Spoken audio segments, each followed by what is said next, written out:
Hello and welcome. We are back now with another episode of Rising of the Shield Hero Season 2. And we're on episode 9, by the way. Okay, let me just break this down a bit. I understand people's frustration over this show. I kid you not. I get why people drop this show because of what it stands. Yes, it's not following the series as it's supposed to be. It's not following all the chapters that it's supposed to be. But here's the thing about Rising of the Shield Hero Season 2. At least they kept the materials intact. You know what I mean? At least they kept the materials. Everything about it is unique. And I get it. They skipped a lot of moments from the manga chapters that they should have put it, which I'm going to bring up. But at least they put the materials in this. And, you know, given this episode what it meant was supposed to happen, we finally got it, but not as much as we expected. But at least it was something to talk about. At least got something to talk about. Let me just break that a bit. But you get my point.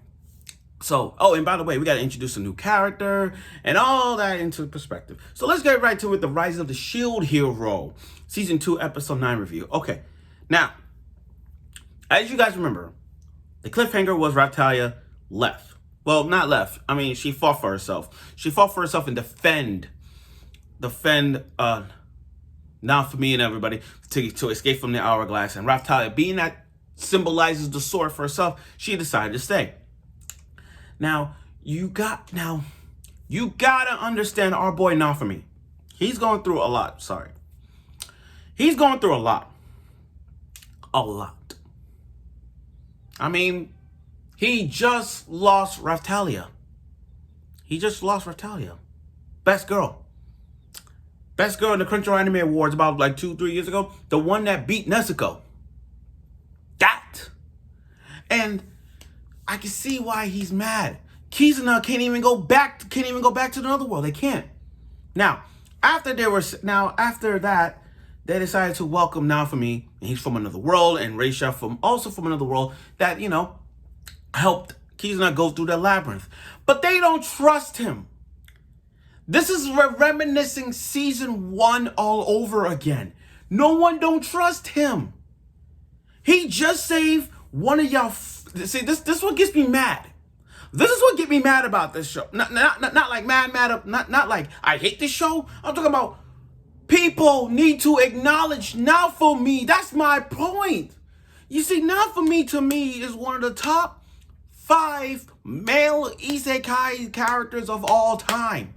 If we're going by male isekai characters, he is up there in the top 5. And for them to, and again, he just rescued Kizuna from the magical labyrinth, went to another world. They're not even thanking him. They don't even trust him just because he's from another world. That is bull. Sorry. And then just when he's about to leave, he encountered another hero. The vessel, another hero. One that who transformed into a rabbit. A Alice in Wonderland rabbit. So, and by the way, like I was saying, so Kizuna was looking for Glass and whatnot, and Glass kept something for Kizuna. It's a charmed Chris, named Chris, a giant loving plushy penguin. It's giant, well, not a giant penguin. I won't call it a penguin. Just a normal little pet penguin about this tall that you see in prizes, that you see in those carnivals, like anywhere, Six Flags, Coney Island, you name it. It's like a little thing. Chris, that little penguin is so cute. And his name is Chris. Again, Chris. The most common name in the world. The most common name in the world is Chris. Here's the thing. How often do you hear an anime character named Chris? How often? Let's be honest. I'll be honest. The last time, still to this day, the last time I heard that name Chris in an anime is this new anime. That's in Season 2. The scientists fell in love, so they're trying to prove it. With the two scientists, they're trying to prove life and chemistries and physics through about love. That one. And Chris was debuting Season 2, so go watch that. But okay, back to what I was saying. So, and they call it shikigimis, whatever. They're like things that could find traces of other people. So in order to make one, you have to use the blood and a hair and a sample of that character. So Naofumi did it. he got one of the has in his shield. He got Raphtalia's hair and the blood, and the transformation was so fast that not only now for me got a she gave me shield. He got a little raccoon named Robchan. Well, they ain't named it yet. Philo did. Now, let me get to now. I know I kind of skipped the opening part of it, but I'm gonna get to that. So, let me finish this part, and then I'm gonna get to the Philo thing. Sorry about skipping it. Okay, so they made a cute little raccoon, baby little raccoon, and it was reminiscent of young Raphtalia, little baby Raphtalia. I'm telling you, Rapchan is so adorable. They're gonna make plushies of her. I kid you not. They're gonna be plushies just like this one I have with Rico. They're gonna make one just like that for her. I'm telling you right now, merchandise is coming.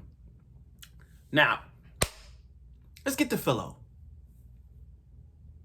Guys, I legit wanted to kill that son of a bitch. I legit want to beat the crap out of that noble priest who did Philo. That Philo did nothing wrong, and you're gonna treat Philo like that? You turned her with your talisman, stupid ass. You turned Philo into a freaking bird, and you made her into a small bird that you even trapped her in a cage. And I see Philo crying. Yo, that hurt me. Here's the thing. Here's the thing about characters in anime that I kind of hate.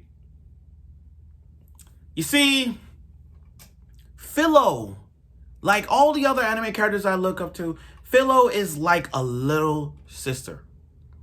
Philo is like a little sister / daughter that you want to have. Let's be honest. There's a whole lot of characters who you look at and you're like, oh, that's a little sister, that's a little daughter I ever wanted. That's that character. So when I look at Philo, and she getting whipped, I wanted to beat the shit out of him. I understand Naofumi's reaction. Naofumi felt the same way. He felt the same way with like, I gotta kill this guy. I want to freaking kill him. And Risha want to kill him too. There was no plan. They're like, okay, I want to jump out there and beat the shit out of him. And all he did was whipping him. He's like, sing, sing, sing. I'm like, you know what? Kill this bitch. You know what? Do what? I got to bring this up again. What he's going to do was like this. Like this. Like this. Redo a freaking healer. And I'm comparing him. I'm not saying he's like him. But if we look at Redo of Healer and see how the revenge he got to do, look what Naofumi doing. See, that's why I like both these characters, because it's how they get their revenge. It's how they get them, like, fuck the plan. I want to do this. That's how I look at those two. So when I look at Naofumi's plan to sneak in and do that, I'm like, oh my God, it's on. And then after they free Philo from that cage, Philo was free and she cried. And that was a good moment. That was a good moment. Now, here's what they did. They cut off in one of the chapters, if I remember, they cut off the chapter where Naofumi went in that dark, twisted face, that face he had, that evil face, and one of his questions was, how dare you do this to my celestial? And then that was the moment that he should have done something. Like, that evil face that he had in the chapters, I remember that. But I understand they try to keep the materials as much as they can, so they did their best. Okay. But anyway. Sorry. Anyway, Naofumi did not hesitate. He didn't give him no questions. He didn't give a fuck about him. Naofumi's face is, you mess with my team? I'm gonna break you, bitch. You hear me? And Naofumi just turned around. Used his shield ability to have him go into that headache mental state, have himself locked up in a cage, and have these voices in his head like, sing, sing, sing. I want you to sing, sing, sing. And that triggered that priest like, that triggered him. I'm like, that's what your dumb ass get. Come on. It's kind of like redo of Healer vibe. We're all like, okay, I'm gonna break your fingers. Let's see how you feel. Don't scream. Don't scream. I'm sorry. I'm sorry. I know I'm not comparing. I know I'm weird. I know it's weird to compare this to Redo of Healer, but when it comes to these two characters, Kizuna and Naofumi, doing revenge and get back at them, that's just awesome. I'm sorry. That's awesome. I'm so sorry about that. So anyway, they freed Philo, and Rapchan is showing off how Raphtalia is in terms of like her jealousy, and that's what I like. And I like how Philo is clinging on Naofumi so hard. It's like a Chikorita hanging on Ash, clinging on. So I look at this and I'm like, oh my God, Philo is like, my master is my master. She is. Had some funny moments. So they named the Rapchan, and Rapchan liked it. Even Kizuna like being Oni-chan. I'm like, oh my God. And then they got to the posters, and then look at all these wanted posters. I'm like, y'all not gonna realize that's Glass and Leonarx and Teresa's? Like, they just forgot that there are wanted posters of them. They forgot that's there. And when Naofumi was looking at Raphtalia's stats, it's vanishing. It's like she's not dead. Because Rapchan and Raphtalia are apart. So if Raphtalia is dead, Rapchan is dead too. But Rapchan is still with them. That means she's still alive, which gives us to the ending. Where we're gonna see the sword hero, the katana hero, and that's what we're gonna see. Raphtalia. I hope they get to this. They're gonna show Raphtalia being in the snowy weather, blizzard weather, is sent to prison. And I hope they keep this up. I hope they're going to put this where Teresa and Leonarx is there. I'm just saying. Let's see this there. Also, I skipped one more thing. I skipped one more funny thing. I like how when Philo hides like a small little bird about this size and just hides in the pocket. You know how usually Philo transforms, it's just about this bird. But in this world, Philo is now this size. So it's like, oh, that's so cute. That's going to be also a merch. I think there's already a merch of that one, but I think there's going to be a merch with her about this size and just having her in her side pocket. But anyway, this episode was a very good episode. I'm not saying it was great.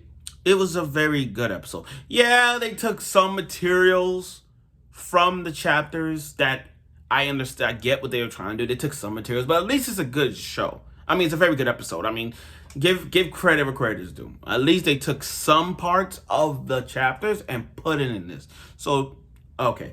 I see what they're trying to do for season 3. Leading towards the fight with Kyo. Now we know what they're trying to push into her. But this was a really good episode. A really very good episode. So it was alright. Not as hype as everybody, but yeah. And even though they skipped a few materials in the way, it's still trying to balance it, and what we got was good. But again, Naofumi's got the Noble Priestess, one of the best moments he ever done. We haven't seen him torture or do anything like this since he did it with Mine. Bitch ass Mine. So with this is like a little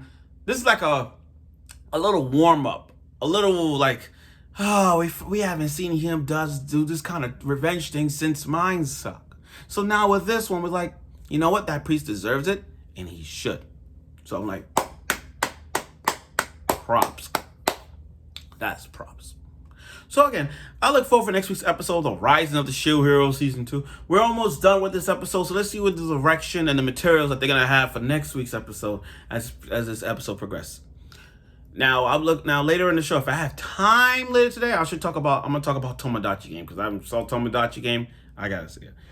But I look forward for next week's episode of Rising of the Shield Hero and our boy Naofumi and his quest to save the girl that everybody voted for, Raphtalia. So stay tuned for next week.